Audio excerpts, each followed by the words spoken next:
Estamos ao vivo. E aí, gente, tudo bem com vocês? Vamos para continuar a leitura de João 1, agora na parte 2, do verso 14 para frente.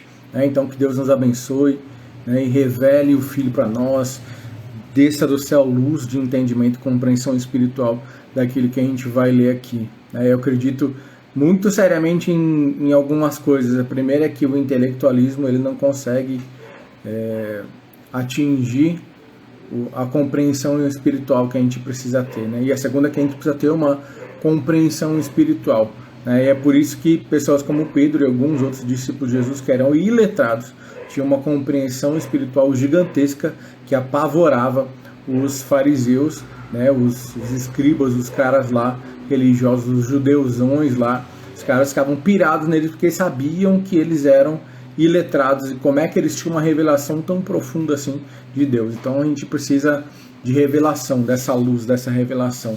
Então é isso que eu peço a Deus agora. Então a gente viu João 1 na parte 1, a gente foi até o 14, a gente viu que João apresenta Jesus, apresenta João Batista, define, um resumo em 10 segundos no máximo, define Jesus como um Deus criador e não só como Deus que estava ali, Coloca Jesus para antes da fundação do mundo, Coloca Jesus criador, fala a respeito do caminho das águas, o caminho das águas do batismo. A gente lembrou de Gênesis água, dilúvio água, João Batista água, que prepara o caminho para Jesus. Jesus morre, o ferem na cruz e sai água e sangue dele, Então essa relação profética de água com várias coisas. João define como Jesus a luz do mundo, e a gente falou bastante a respeito de crer e aceitar, não só crer, mas crer e aceitar.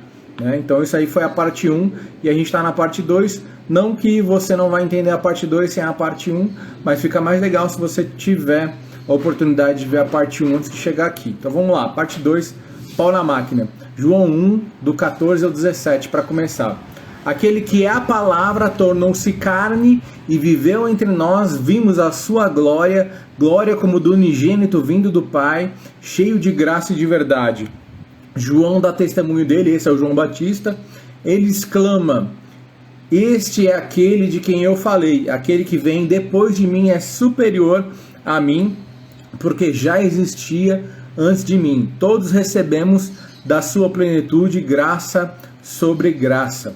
Pois a lei foi dada por intermédio de Moisés, a graça e a verdade vieram por intermédio de Jesus. E aqui a gente entra num assunto super importante e também super atual, Tá falando aqui graça sobre graça, recebemos plenitude, graça sobre graça. A lei veio por Moisés e a graça e a verdade vieram por intermédio de Jesus. Então existe por parte de um grupo de pessoas, sei lá qual é o tamanho disso, é minoria, se não é, existe por parte de um grupo de pessoas uma confusão entre lei e graça, Muita gente diz a lei caducou, e com isso existem entendimentos errados em relação a isso. Então eu queria mostrar, uma coisa importante que eu sempre faço para mim e eu trago para cá também para nós.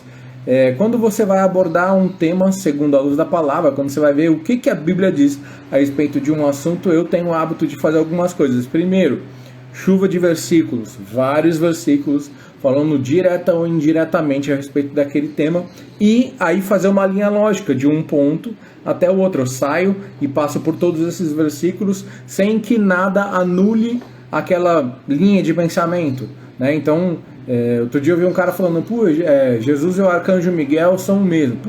400 milhões de versículos derrubam essa linha lógica, Então assim, eu não vou falar de lei e graça, eu vou pegar vários versículos e eu vou fazer uma leitura deles e a gente vai fazer uma interpretação que passa no meio dos versículos sem esbarrar em nada. Para mim isso é importante, assim que eu consigo entender, compreender de verdade.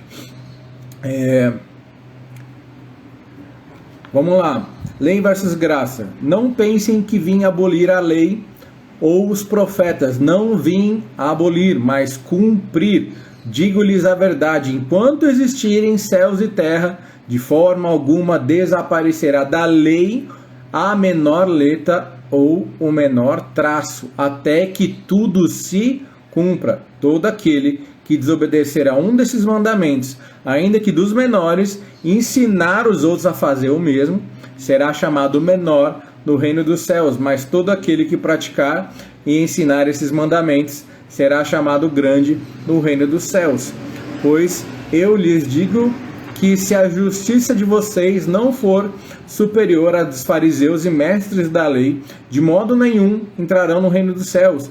Vocês ouviram o que foi dito aos seus antepassados: não matarás, e quem matar estará sujeito ao julgamento. Mas eu lhes digo que qualquer que se irar contra o seu irmão estará sujeito ao julgamento. Também qualquer que disser a seu irmão, racá, né, o idiota, será levado ao tribunal. E aí que tribunal fala de justiça divina, né?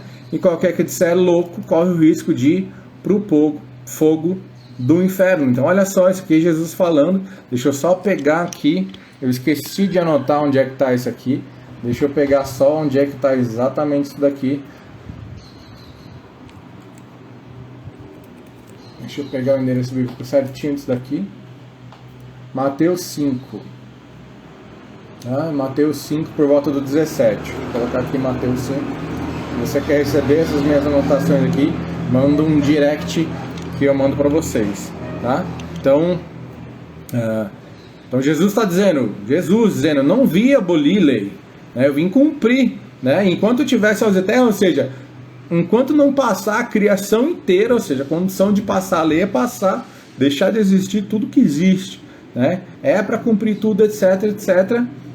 E diz mais, né? Fala, olha, a gente tinha uma lei de Moisés, e essa lei os fariseus dizem que cumprem, não cumprem coisa nenhuma, mas vocês que me receberam, vocês têm que ter uma justiça maior que a deles. Ou seja, Jesus está falando, não só tem que cumprir isso, como tem que ir muito além disso, né? Então, está em Mateus 5. Agora tem um outro... eu já tinha separado aqui, mas vamos lá. Eu tinha separado aqui mais abaixo, vamos lá. Mateus 5. Do 17 ao 48 fala de várias coisas do próprio Jesus falando a respeito disso. Eu selecionei aqui as mais, né? Quem estiver fazendo uma oferta diante do altar, lembrar que tem algo contra você. Ou seja, você está ali oferecendo alguma coisa para Deus, você lembra que alguma pessoa tem alguma coisa contra você. Então é um nível muito mais acima do que está na lei, né? Na lei diz assim, vocês ouviram o que foi dito, não adulterarás. Mas eu lhes digo, qualquer que olhar para uma mulher para desejá-la, já cometeu o adultério no coração, né? Não jure falsamente, mas cumpra os juramentos que você fez diante do Senhor. Mas eu lhes digo, não jurem de forma alguma, nem pelo céu, porque é o trono de Deus. Olho por olho e dente por dente, mas eu lhes digo, não resistam ao perverso. Se alguém o ferir na face direita, ofereça-lhe também a outra. Ame o seu próximo e odeie o seu inimigo. Mas eu lhes digo, amem os seus inimigos e orem por aquele que vos perseguem. Então Jesus, na realidade, ele não abole a lei, ele piora. Antes eu não podia matar, agora eu não posso nem odiar. Antes eu não podia adulterar, agora eu não posso nem desejar, nem olhar para uma mulher do jeito errado. Então Jesus está elevando a régua que era aqui na lei, Jesus pega e joga num nível muito acima da lei, né? Paulo é um cara que era um intelectual da época, muito culto, o mais preparado de todas as pessoas aqui, quanto a questões naturais, mais preparado que o próprio Jesus, porque ele era, assim, pós-doc em todos os assuntos da época de religião, etc. O cara era, assim, top das galáxias. Vamos ver o que Paulo diz, né? Em Romanos 8, vamos ler rapidinho, do 1 ao 8. Portanto, agora já não há condenação para os que estão em Cristo Jesus, porque por meio de Cristo Jesus, a lei do Espírito de vida me libertou da lei do pecado e da morte. Guarda isso, a gente foi liberto da lei do pecado e da morte, que era a lei de Moisés, a lei do pecado e da morte. A gente foi livre para estar debaixo de uma outra lei. Por quê? Continuando, né? Porque aquilo que a lei fora incapaz de fazer, por estar enfraquecida pela carne, Deus o fez enviando o seu próprio Filho à semelhança do homem pecador, como oferta pelo pecado, e assim condenou o pecado à morte. Olha que interessante. A fim, né, condenou o pecado à morte, a fim de que as justas exigências da lei fossem plenamente satisfeitas em nós. Então está dizendo aqui, está dizendo que não existe mais condenação, porque a gente não está mais debaixo da lei, e é debaixo da lei que existia a condenação, porque o homem era incapaz de cumprir a lei, e está falando que a lei são justas exigências, olha, justas exigências, são plenamente satisfeitas em nós agora que nós temos Cristo, né? Porque nós não vivemos, né, plenamente satisfeitas em nós, que não vivemos segundo a carne, mas segundo o Espírito. Quem vive segundo a carne tem a mente voltada para o que a carne deseja, mas quem de acordo com o Espírito tem a mente voltada para... Opa, li errado. Quem vive segundo a carne tem a mente voltada para o que a carne deseja, mas quem de acordo com o Espírito tem a mente voltada para o que o Espírito deseja. Ou seja, está dizendo, a lei era focada no que a carne deseja, em o que não pode fazer, e o Espírito é voltado para não satisfazer os desejos da carne. A mentalidade, continuando, a mentalidade da carne é morte, mas a mentalidade do Espírito é vida e paz. A mentalidade da carne é inimiga de Deus, porque não se submete à lei de Deus, nem pode fazê-lo.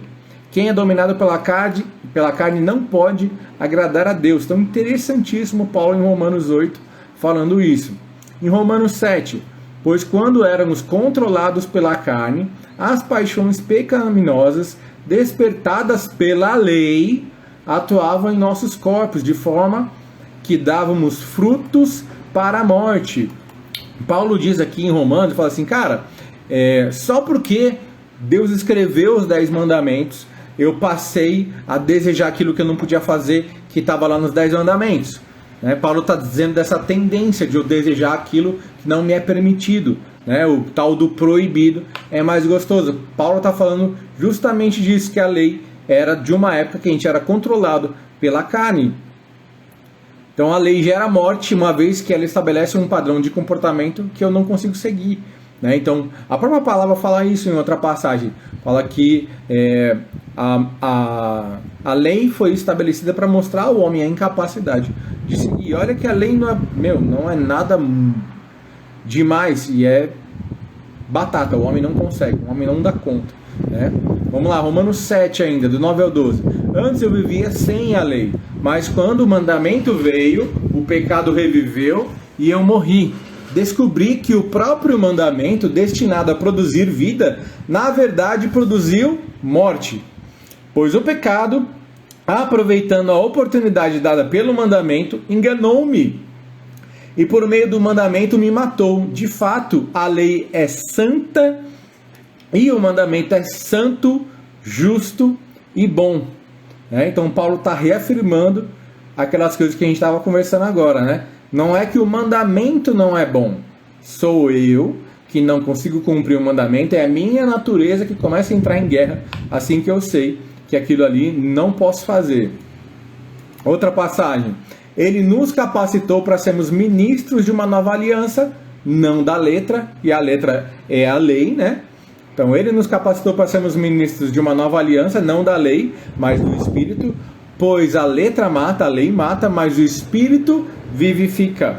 O ministério que trouxe a morte foi gravado com letras em pedras, mas esse ministério veio com tal glória que os israelitas não podiam fixar os olhos na face de Moisés por causa do resplendor do seu rosto, ainda que desvanecente. Então está dizendo aqui da nova aliança, etc. E uma coisa que chama a atenção é que o ministério da morte, né, quando a gente vê na novela Gênesis isso, quando Moisés sobe e fica 40 dias, 40 noites para receber os 10 mandamentos, por 2 vezes ele faz isso. Na primeira ele quebra tudo, e na segunda, na primeira é em pedra e na segunda é escrito em madeira. Quando ele desce na segunda vez, o rosto dele está brilhando tanto que incomoda as pessoas. Paulo está dizendo, se esse ministério de morte era tão glorioso, era tão top, que fez o rosto do cara brilhar, imagina o ministério da vida, imagina a nova aliança, né? Então ele continua, não será o ministério do Espírito ainda muito mais glorioso?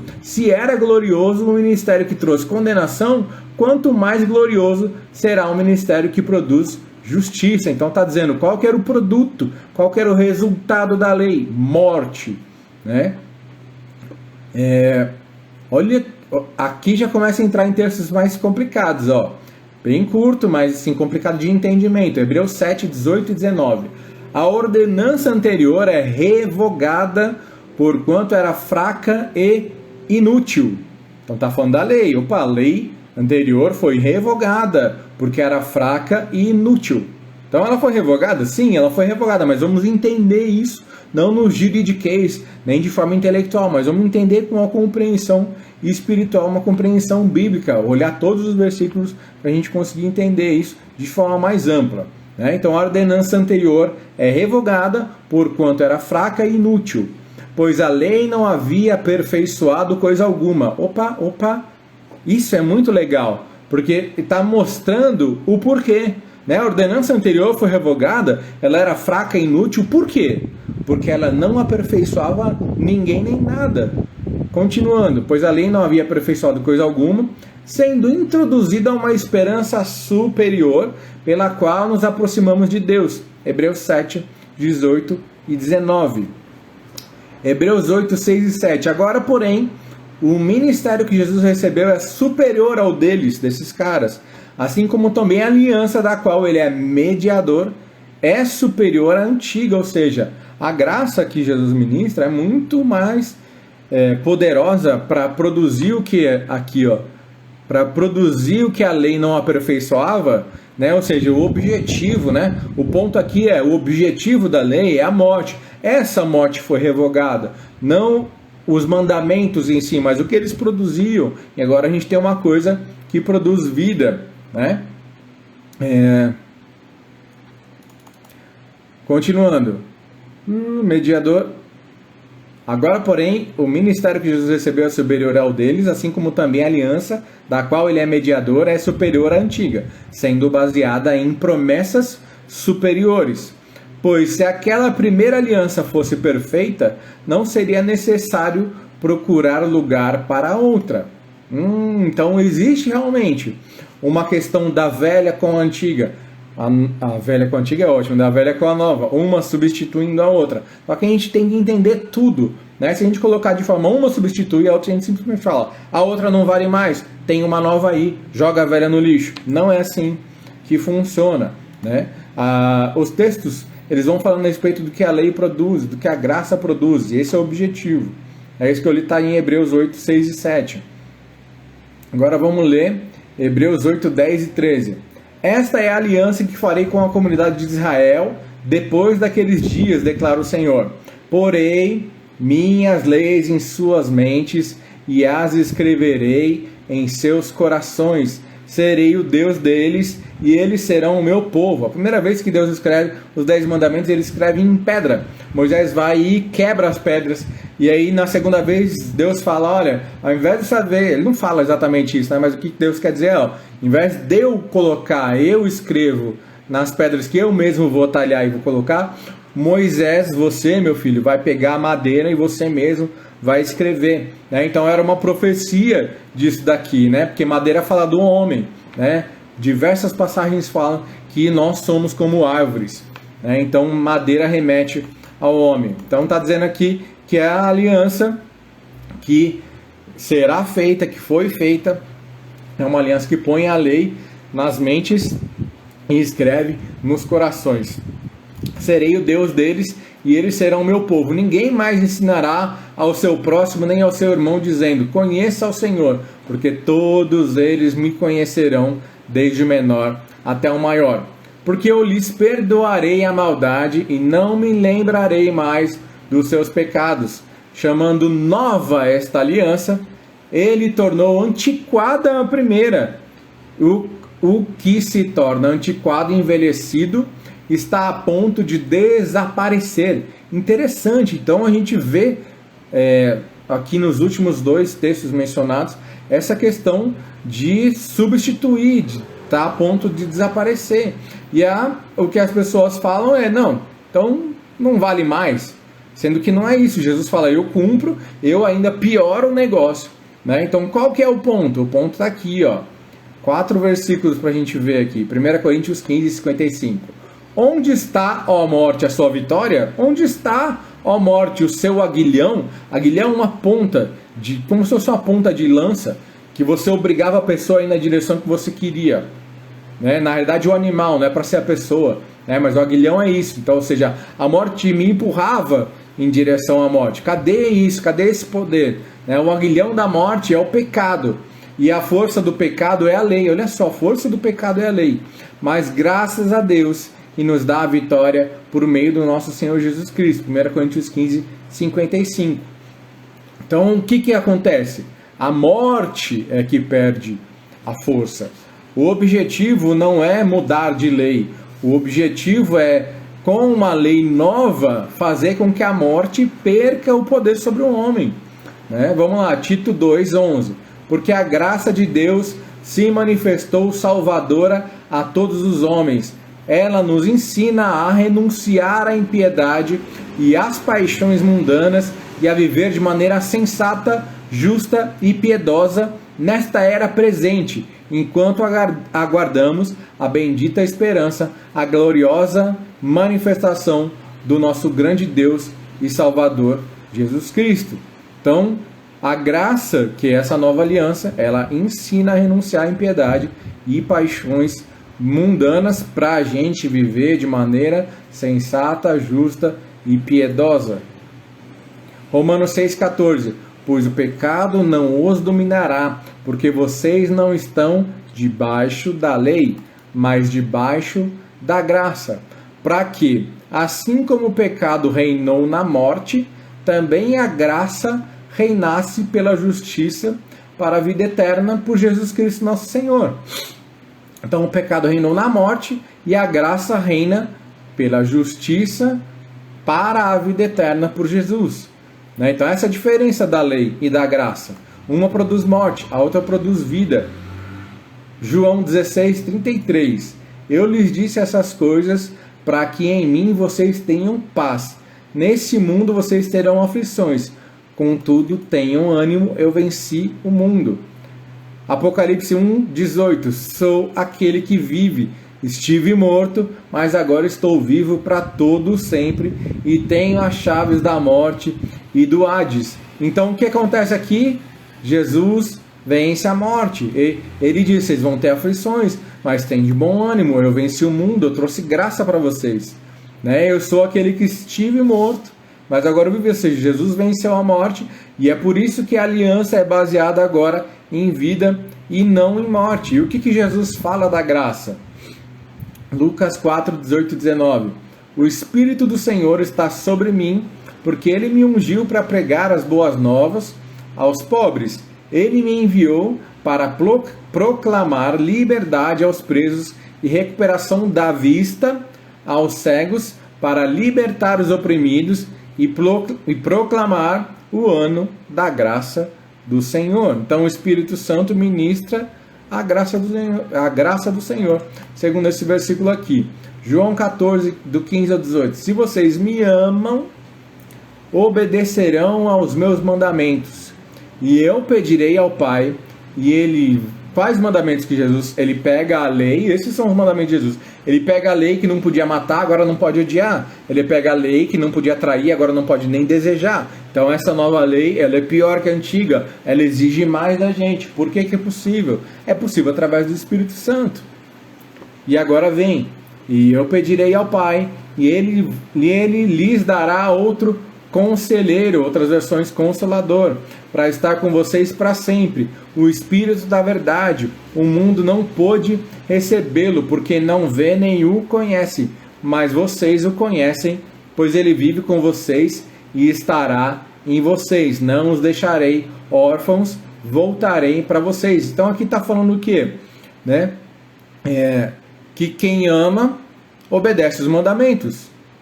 Jesus está dizendo, eu vou pedir um outro conselheiro. A palavra no original, que é traduzida como conselheiro, na verdade é alguém que está do lado. Então, alguém que está aqui, do lado. Então, o Espírito Santo é alguém que está ao seu lado, caminha com você, está o tempo inteiro do seu lado ministrando graça. Graça para quê?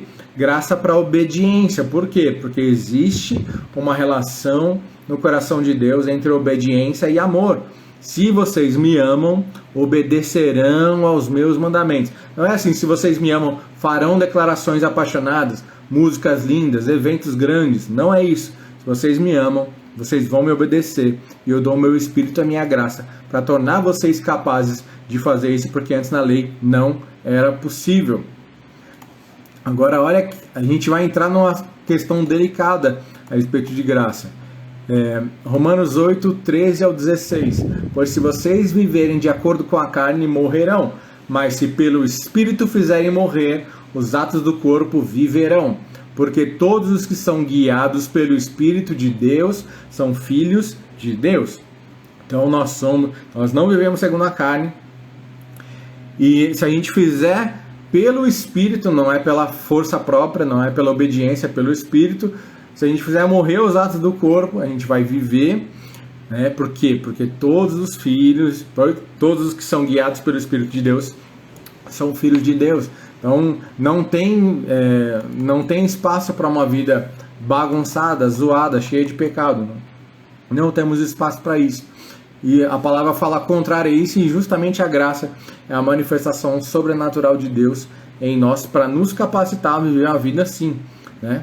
Pois vocês não receberam um espírito que os escravize para novamente temer, mas receberam o espírito que os adota como filhos, por meio do qual clamamos Abba Pai, Paizinho. O próprio Espírito testemunha ao nosso espírito que somos filhos de Deus. Então, isso é uma coisa legal da salvação, né? A gente sabe porque existe um testemunho interior, uma certeza interior, que é o Espírito Santo que nos capacita, né, a não só obedecer e nos dá essa certeza de que nós somos filhos de Deus. E aí tem uma galera que vai na linha de tudo é graça, então vamos esculhambar com o negócio. Se tudo é graça, tudo que eu faço está perdoado, então vamos embora de qualquer jeito. E não é assim, né, que o negócio funciona. Não é assim que a banda toca. Deixa eu tomar uma água. Olha o que Paulo diz. Paulo que era, super, hiper, mega, pós-PhD, doc, de tudo, né, que diz respeito ao judaísmo. Romanos 6,15. Pois que pecaremos porque não estamos debaixo da lei, mas debaixo da graça? De modo nenhum. A discussão era justamente essa. Por isso que ele está falando, não é assim não, cara. Calma aí. Né? Então, ou seja, tem uma declaração explícita de que não é assim, então é graça, vamos pecar. Vamos tocar o terror, bora pro boteco. Não é isso.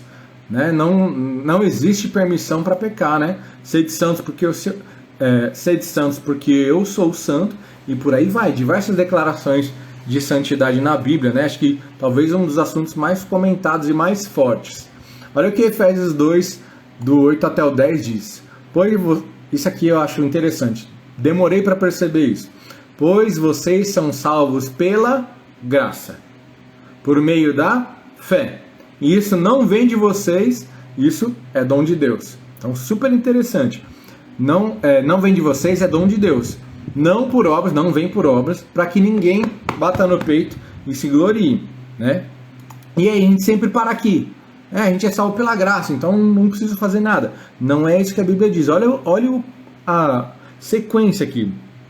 Porque somos criação de Deus realizada em Cristo Jesus para fazermos boas obras. Então está dizendo, não é através das obras que eu sou salvo, mas uma vez que eu sou salvo, eu fui destinado às boas obras, né? Porque somos criação de Deus realizada em Cristo Jesus com o objetivo para fazermos boas obras, as quais Deus preparou de antemão para que nós as praticássemos. Então, além da gente não fazer o que é errado, a gente vai fazer sim o que é certo, né?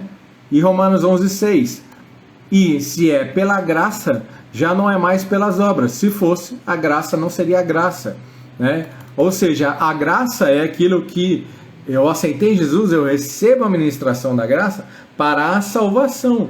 Então, é uma consciência, né? Por isso que a Bíblia fala do capacete da salvação. Porque a mentalidade é uma consciência importante. Você tem que ter a consciência de que a tua obra, aquilo que você faz, não te salva. Mas você precisa também ter a consciência de que você foi destinado, predestinado para coisas que são boas obras antes do mundo ser criado, né? Então, essas são as passagens que eu separei para a gente falar a respeito de graça, e o que eu acredito baila no meio sem esbarrar em nada, né? Jesus resume em 3 pontos. Jesus veio cumprir ali e não abolir a graça nos impulsiona a viver muito acima do padrão da lei, né?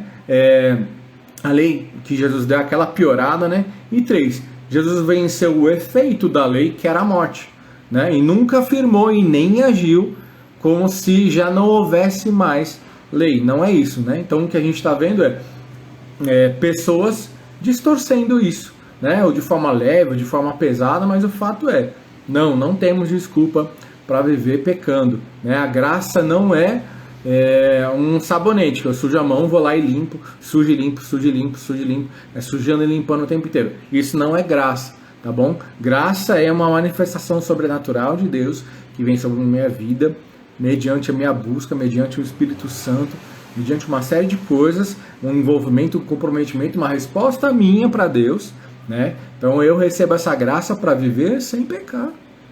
Porque Jesus falou, eu venci o mundo, ou seja, eu venci todos os desejos, cara.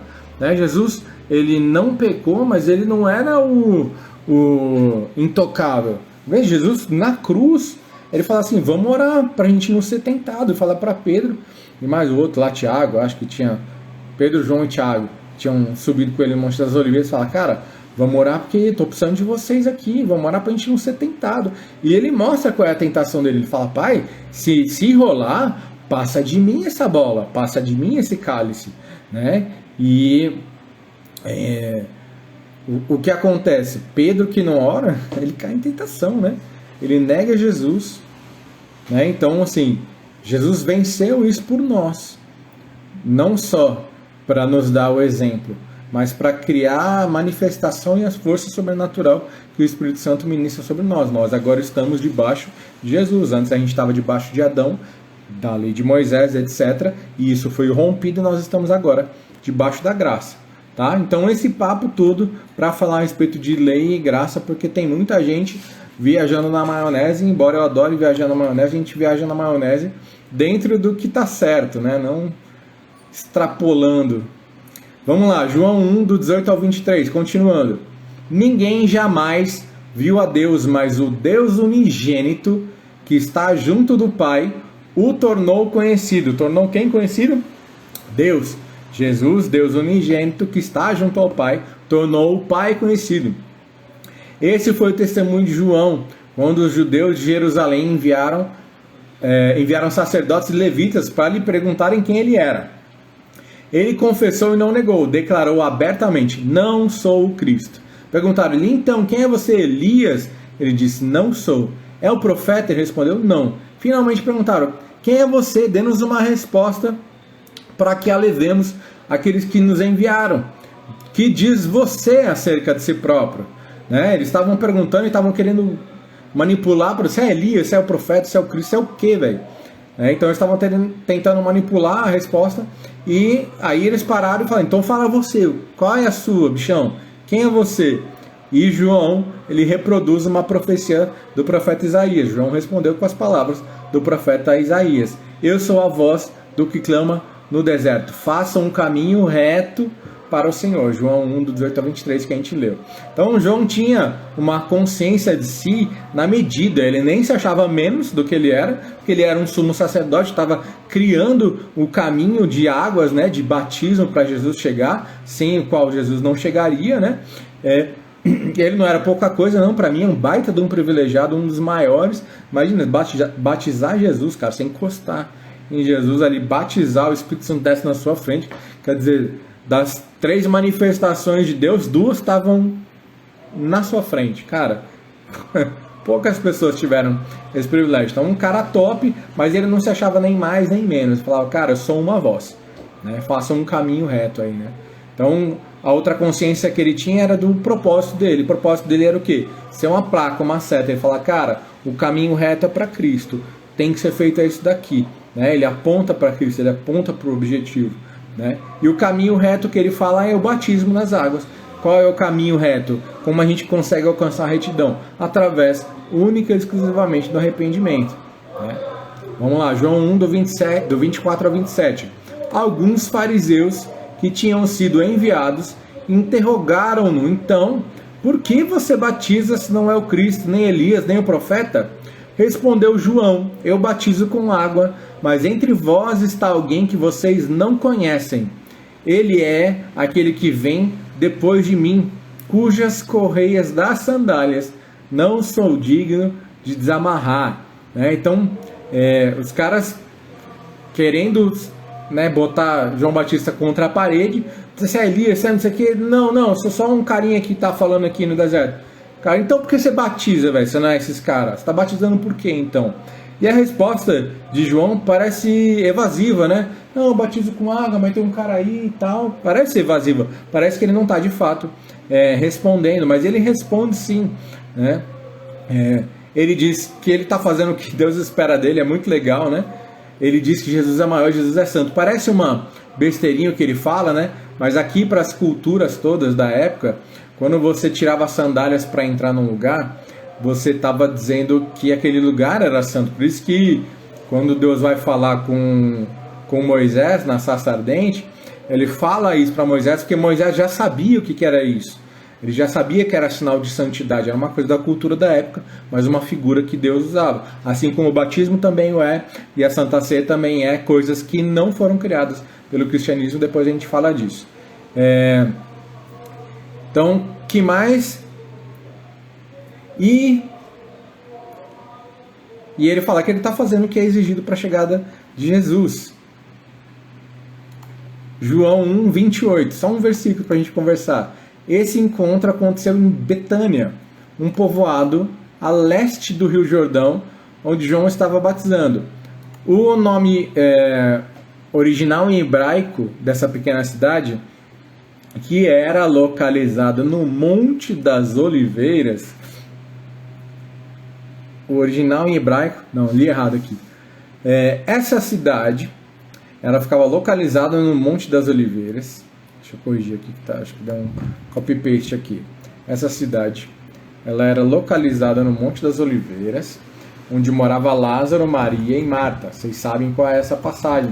João 11. A gente vai ler a passagem incrivelmente maravilhosa, né? Então, essa Betânia significa casa da aflição. A gente vai ver todos os detalhes relativos a isso daqui, né?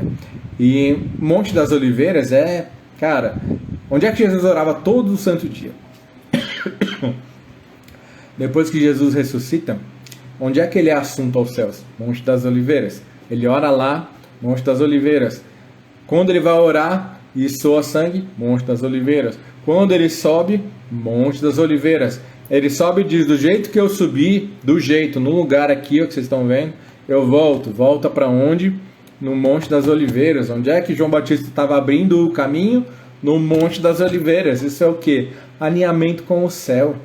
Ele estava fazendo uma coisa maluca, ele se vestia de um jeito maluco, ele tinha uma alimentação maluca. João Batista era um doido, de pedra, né? Só que olha como ele estava alinhado com o céu. Ninguém nunca ia imaginar que esse cara doido estivesse tão alinhado com o céu, né? Então ele estava fazendo o que Jesus faz, ele estava no lugar que Jesus iria fazer diversas coisas, milagres e muito mais. E o Monte das Oliveiras, eu gravei um videozinho curtinho falando disso. O Monte das Oliveiras é um cemitério, um dos cemitérios mais antigos, cemitérios judaicos mais antigos. Ele, na época de Jesus, acho que ele já tinha por mais ou menos uns 1000 anos de existência.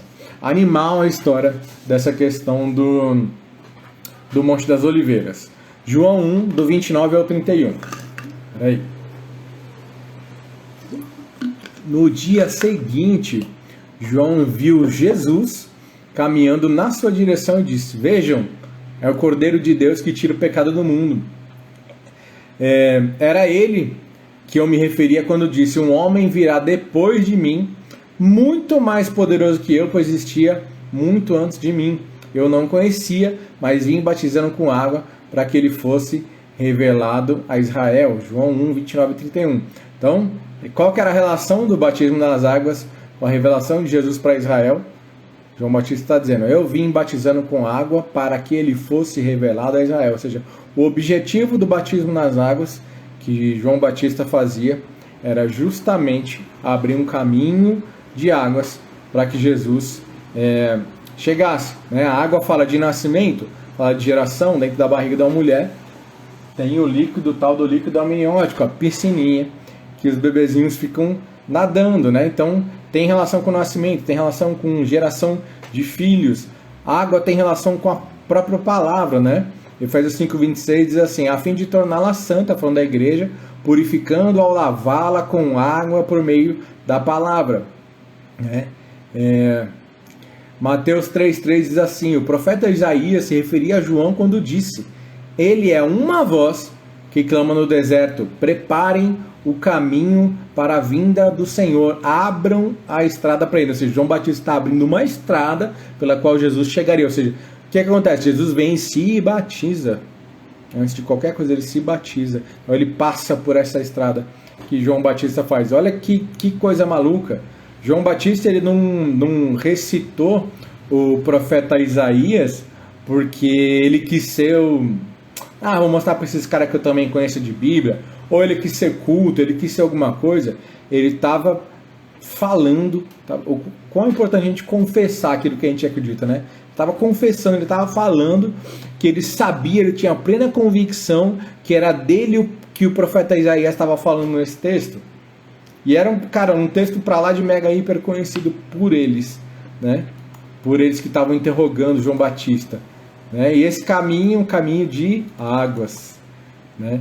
O batismo das águas, deixa eu falar agora um pouquinho disso. O batismo nas águas, ele tem uma figura de santificação, né? Ele é uma coisa que vem da cultura, né, da região e da época.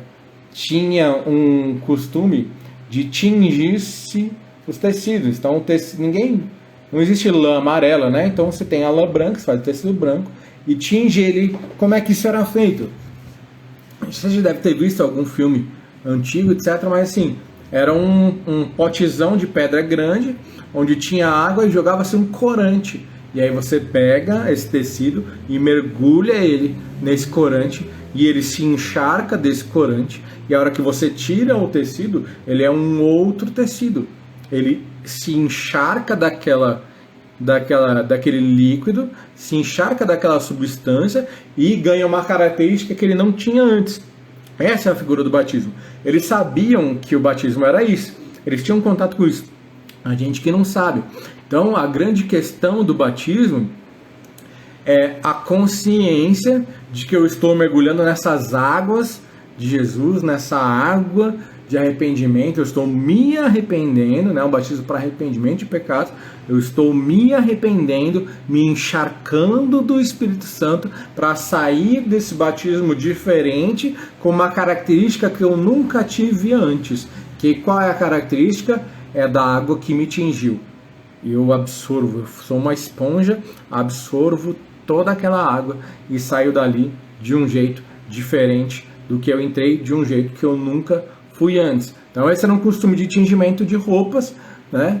E ao invés da tinta, no caso do batismo, é usada a água, que tem figura de santidade, de pureza também, e essas coisas, né? Então essa sequência de batismos aí foi o final do caminho da anunciação de Jesus. Então, profeta.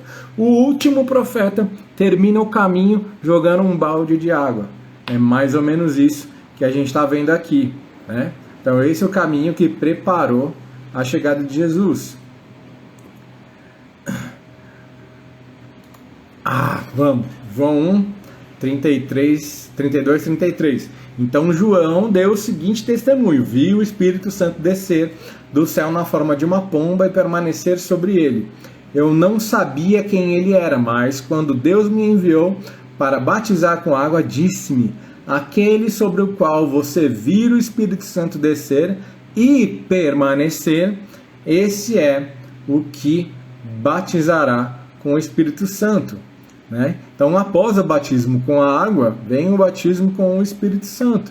E algumas pessoas chamam de batismo com fogo. Né? Então, olha que interessante, né? Que ele não sabia quem era a pessoa, né? Mas quando Deus o enviou para batizar, ou seja, ele estava indo batizar cumprindo ordens, obedecendo.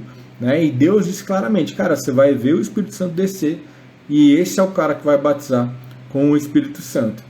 Né? E uma coisa muito legal aqui, né? Aquele sobre o qual você vira o Espírito descer e permanecer. Né? É importantíssimo esse conceito. A gente recebe o Espírito Santo da mesma forma que Jesus, vindo dos céus. E o Espírito Santo chega em nós com o mesmo objetivo que chegou em Jesus: permanecer. Objetivo primário de permanecer. João 1, 34 e 36. Eu vi isso acontecer e, portanto, dou testemunho de que ele é filho de Deus. No dia seguinte, João estava novamente com 2 de seus discípulos. Quando viu Jesus passar, olhou para ele e declarou: vejam, é o Cordeiro de Deus. Não, João Batista, ele já tinha visto Jesus, já tinha batizado, já tinha dito, né? Esse é o Cordeiro de Deus.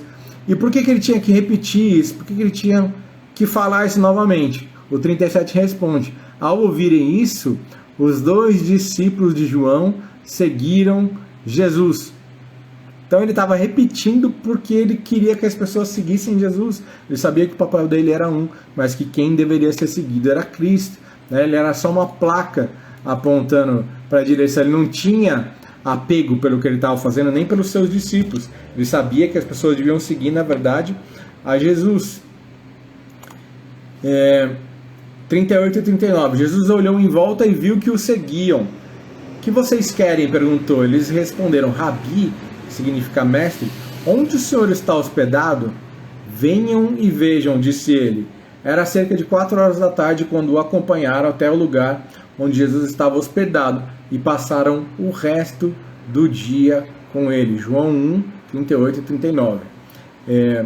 Existem muitas passagens onde as pessoas chegam para seguir a Jesus, né? E uma boa parte delas, Jesus questionava algo e esses caras estavam chegando para seguir Jesus e iam embora, né? E nesse caso isso não aconteceu. Da forma como eu vejo, isso não aconteceu porque esses caras eles já tinham sido discipulados por João Batista, e João Batista já tinha dito quem era o Cristo em conceito. Agora estava apontando: esse aí é o Cordeiro, né? Ele já tinha treinado, já tinha discipulado esses caras para seguirem Jesus, né? Eles se tornaram discípulos de Jesus, deixaram tudo para trás, né? Deixaram João Batista e tudo mais para trás. Então por isso que eu tenho essa compreensão, que eles já tinham sido treinados para serem discípulos de Jesus e eles já chegaram com o coração certo, eles já chegaram com a intenção certa, com o desejo certo para seguir Jesus, tanto que Jesus não questiona eles de nenhuma coisa significativa, ele só dá um migué: e aí, o que vocês estão querendo aqui? Ele só: posso morar com você? Basicamente, né? Só um segundo.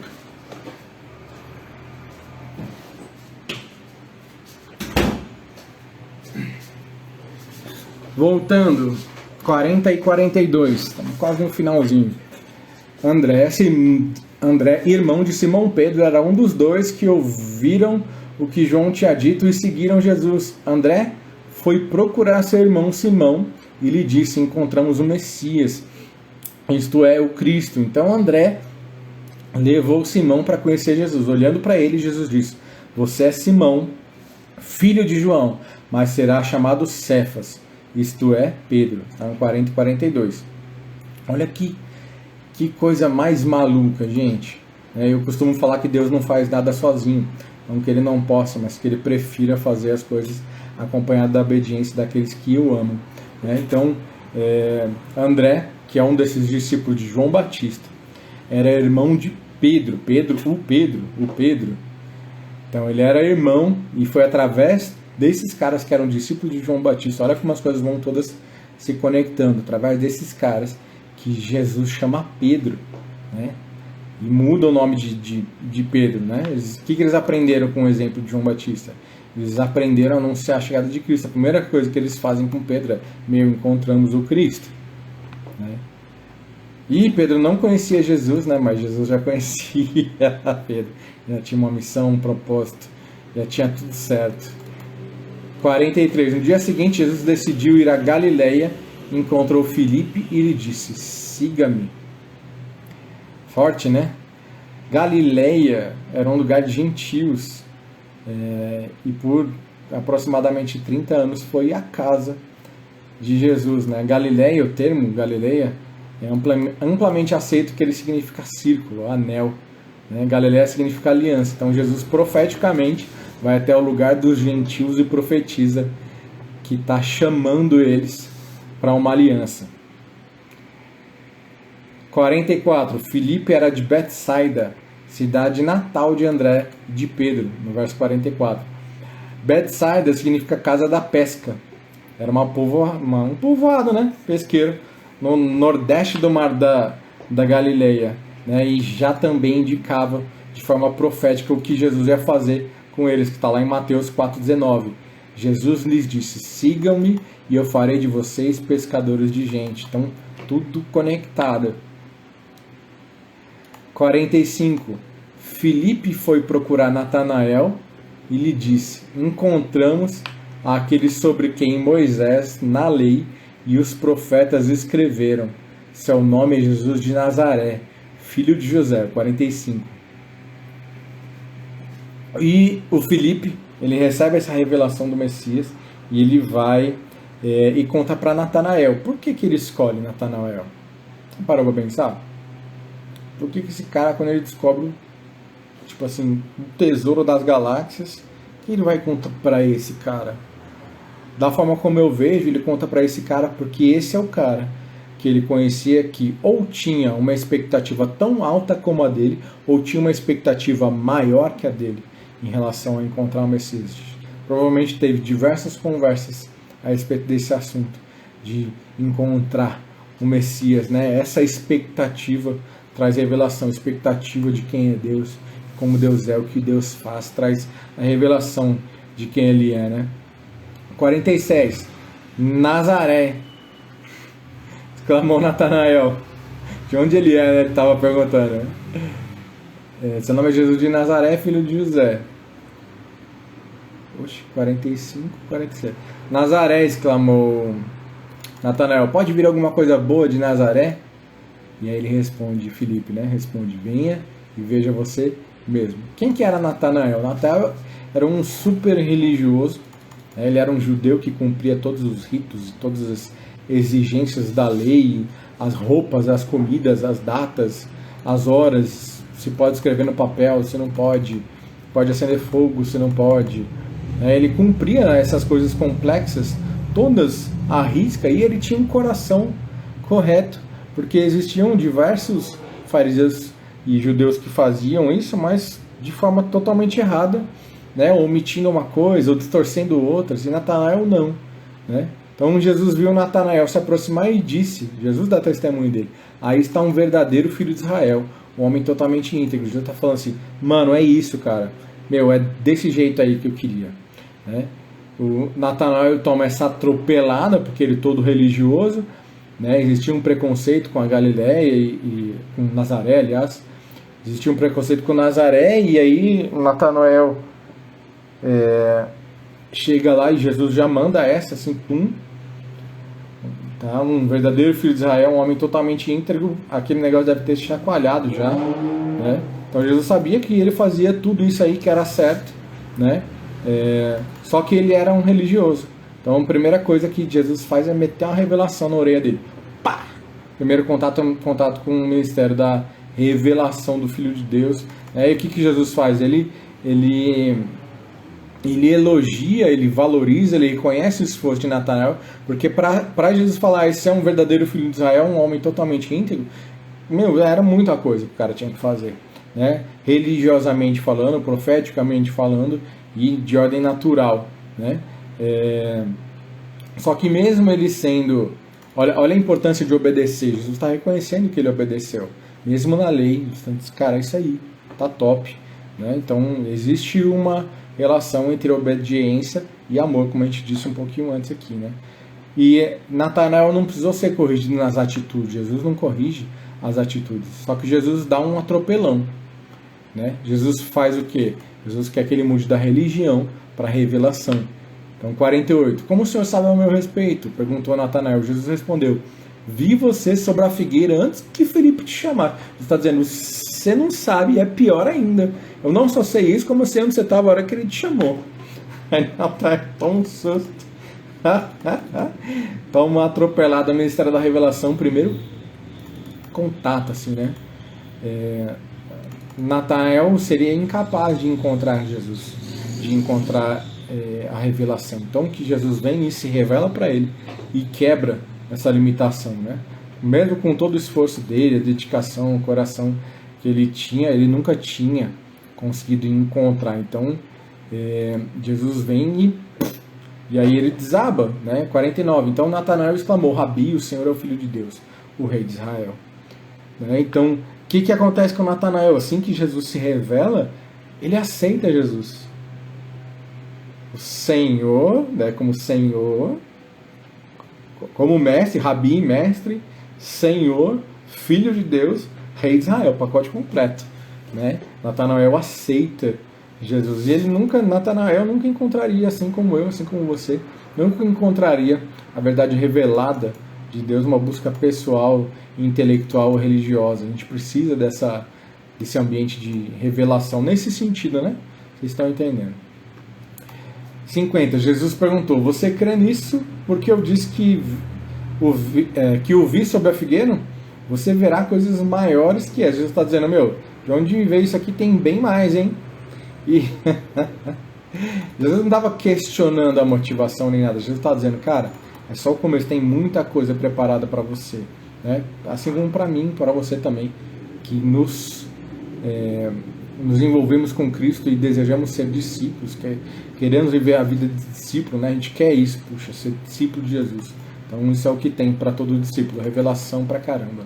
Eu já tive a impressão, lendo de maneira picotada a Bíblia, principalmente no Novo Testamento, exclusivamente no Novo Testamento, Jesus tinha rejeitado os judeus na época, né, os religiosos, mas não é verdade. Você vai lendo e você vai entendendo, né? Natanael era um super religiosão da época, no bom sentido, né? Só que ele era alguém que tinha um coração reto, ele tinha um coração no lugar certo, né? E Jesus reconhece isso, né? Ele tinha também uma grande expectativa. A expectativa dele era tão grande que as pessoas ao redor dele conheciam, como é o caso da pessoa que convidou ele, Filipe, não lembro o nome agora, né? E a diferença, mais uma vez eu ressalto, a diferença de Natanael para os judeus que Jesus rejeitava é porque eles eram hipócritas. Ó, pra vocês terem ideia, os fariseus inventaram assim, né? Honra pai e mãe, pum, primeirão, né? Da lista, honra pai e mãe. Eles inventaram um negócio assim: minha vida vai ser em adoração ao Senhor. Era um negócio, você ia lá, falava publicamente, você não precisava mais cuidar dos seus pais na velhice. Olha que maluquice. Entre outras várias coisas loucas que eles criaram com a aparência de coisa boa, mas que era uma coisa zoada. Né? E para terminar, Jesus faz uma promessa linda para Natanael, né? Uma promessa à altura da expectativa. À altura não, uma promessa acima da expectativa. 51. Eu lhes digo a verdade, vocês verão o céu aberto e os anjos de Deus subindo e descendo sobre o Filho do Homem. Né? Então, mais uma prova de que Jesus não está rejeitando o judeu. Né? Ele rejeita o hipócrita, o manipulador, o rebelde, arrogante, desobediente. Né? E pensa em Natanael, né, cara? Natanael, que privilégio. Ele é o primeiro cara que toma um atropelão assim, né? E que loucura que devia ser essa dinâmica de Natanael estar ali no meio, né? Cadeira VIP, né, gente? Camarote ali com o cara. Né? Jesus está dizendo: meu, você vai ver o céu aberto, os anjos. Então eu acredito que ele está falando de forma profética e figurada, mas também de forma explícita e literal, né? Vocês vão ver, tem um dia que vocês vão ver os anjos trazendo cura, os anjos trazendo milagre, libertação. Vocês vão ver descendo dos céus aquilo que Deus está liberando para o meu ministério. Então, um privilégio maravilhosamente lindo. Né? A gente encerra a parte 2 por aqui. Espero que alguma coisa que tenha pegado você de jeito. Né? Não fica ouvindo essas coisas como conhecimento ou informação, tá? Vê isso daqui, essa leitura, essas reflexões, vê isso como Deus falando com você, como isso se encaixa na sua vida, né? Que você tem que ter essa expectativa, você tem que ter essa obediência, você tem que viver pela graça, você tem que repudiar essa ideia de que graça viver bagunçado, porque tudo é a graça, né? Muito pelo contrário. Então, essas coisas todas a gente tem que pegar e aplicar sobre a nossa vida. Eu leio aqui e faço essas reflexões como uma degustação, né? Mas eu queria que você pegasse e tomasse isso para você de verdade, tá? Como coisa prática para sua vida. Então é isso, Deus te abençoe, tamo junto, próximo vídeo, João 2, hein? E vamos que vamos, acho que pelo menos parte 1 e 2 vai ter de pelo menos cada capítulo. Imagino, né? Vamos ver. Deus abençoe aí. Abraço, galera.